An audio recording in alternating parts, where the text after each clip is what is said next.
അങ്ങനെ ഗായ്സ് ബഹറിൽ മഴ പെയ്യാൻ പോകുന്നു. നല്ല പൊടിക്കാറ്റ്, അത് സൂപ്പർ പൊടിക്കാറ്റ്.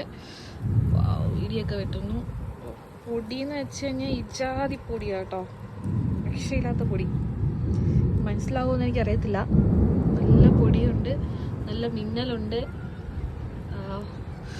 മഴ പെയ്യൂ, മഴ പെയ്യൂ.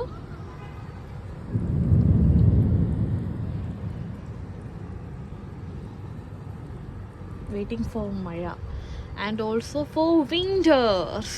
Winter is coming.